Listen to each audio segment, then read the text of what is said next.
Yeah, that was that's our plan in the beginning of the year, just to come out, be a dominating team, and overall be the best team in the country. And so far, we've done a great job with that. So right now we're happy with it, but we're not satisfied with with just these results. Mika said that watching the USC Washington tape, USC looked a lot different than when you guys played them. Did you get that same sense if you've seen that tape?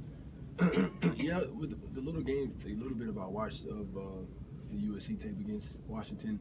USC did look like a totally different team than we played them. It was the first game of the year we played them, so of course, there's going to be some things that, for both teams that are, not as, well go executed as playing, but look like a totally different ball club, and they were really one of the hottest teams finishing up the season. So I agree.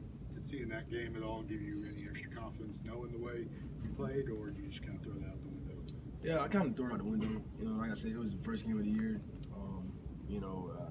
People, it could have been anything. Teams weren't really, focused on, who was going to be where in certain positions. But so it's totally different. Two different teams now at this point in the year, so you really can't base it off that first game. For some of the older people on the team, how much does the extra playoff experience help? I think it helps a lot.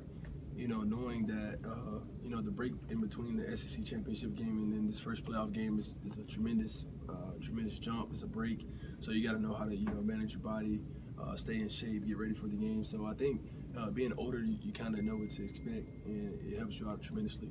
What specifically have you learned from previous, bowl layoffs and some of that kind of stuff? What have you done this? I think the biggest thing is staying in shape. Eating right. Getting the right amount of rest. Too much time off can hurt you because you come back, you're not in football shape.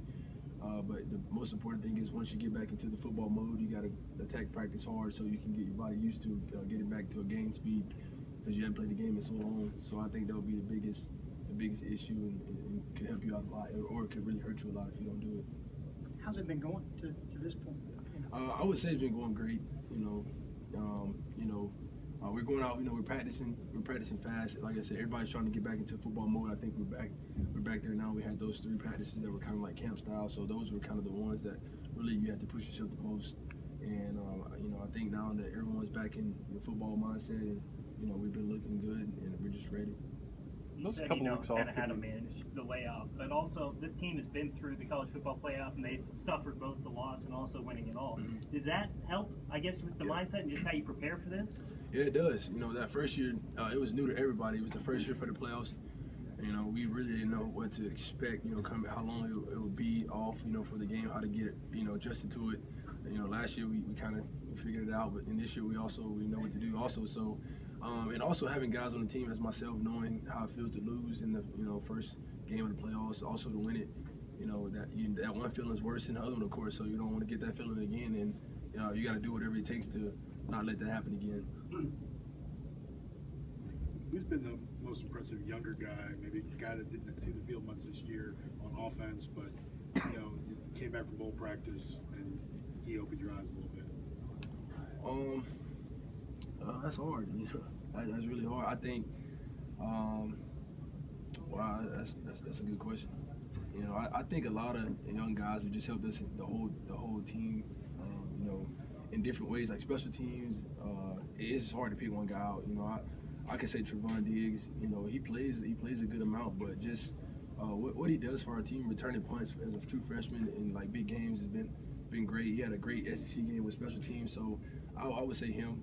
If I had to pick one guy, he's just been focused on doing the right things. Special teams, also offensively when he get out there and gets his plays called, he do the right thing.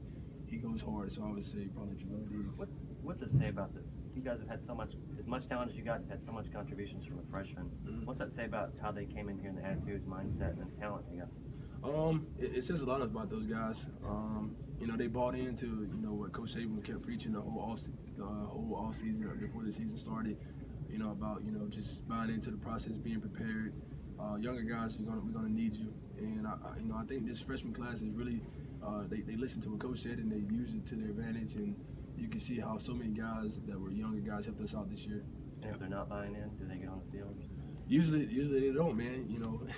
That's how it works, man. If you don't buy in, it's not because of coaches don't want to put you in. It's just because you're not doing the right thing. You don't know what to do. So But for the most part, we haven't had any young guys that really haven't bought into the process. How's Pac-12 football different from SEC football? You know, I could, you know, I would just say probably that the weather is cold. When they play, it's cold, it snows. But no, for real, honestly, those guys do a great job of, you know, I think they play fast. You know, a lot of teams go tempo over in the Pac-12. You know, they have a lot of D linemen. Those guys are like 320, but they're so athletic. They do a great job of playing to the hurry up tempo over there. A lot of passing, just fast pace. And I think, you know, kind of whereas, you know, we used to do it a lot, but, you know, just really smash mouth, powerful SEC teams every week in and out. We're lining up, you know, just pounding the ball downhill all game. What's your favorite memory from the season so far? I would say, Not Mac Wilson stealing your touchdown. no, not that one. Nah. it honestly had to be Eddie Jackson. I think the Ole Miss game when we were kind of down. You know, it was the momentum was going their way. He returned the punt return, I think, right before halftime, and that was a great memory. And you know, Eddie got hurt later on in the season, but just that was a turning moment for our team, and you know, it was a big pickup for us. You mentioned being on both sides of this deal, the good part and the bad part, and how motivating that loss a couple years ago was. You know, what was that like, and does that leave a mark? Yeah, it was. Yeah, it was very motivating. You know, we had to come back the next year and bounce back, but that feeling is bad. You know, you make it this far. You have a goal in mind to, you know, to finish the season strong. You come up short, and you just wonder. You're looking for answers like what happened. You know, it's just a bad feeling. You don't want that feeling ever. So that's why we stress a lot to the younger guys and to the team that, you know, let's go out there and take practice seriously. Let's execute our plays that are called. Take care of the ball because, you know, you don't want to be sitting at the end of the game doing the media asking, you know, what happened and, you know, this feeling bad. So. Coach praised last year's team for the way they kind of handled last year's bowl prep versus the one 2 years ago.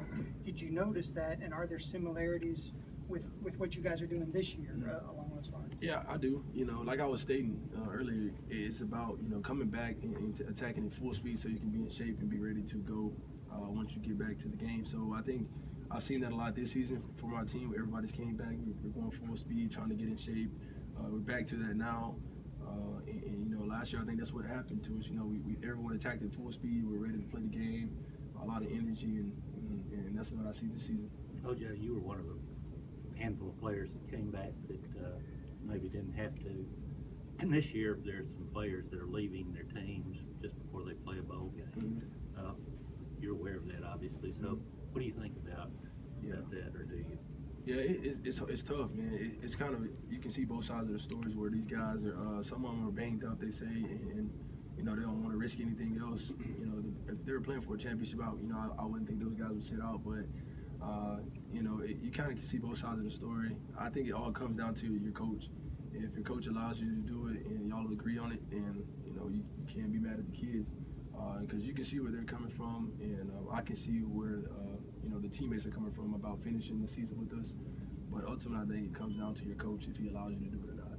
Is that something that could go on here? Like, do you think that that's something that would ever go on here? No, I don't think it would. No, not only because you know, Coach Saban, you know, he really would encourage. He wouldn't encourage us to do it, but I don't think a lot of guys on our team would want to do it. You know, because we build such a bond. You know, all season training hard with each other. No one would quit on anybody, you know, without anything bad happening. You know, unless it's an injury that takes you away from the season. But no one would just. I don't think would just quit on us. We know how Thanks, good. OJ. Appreciate it, guys.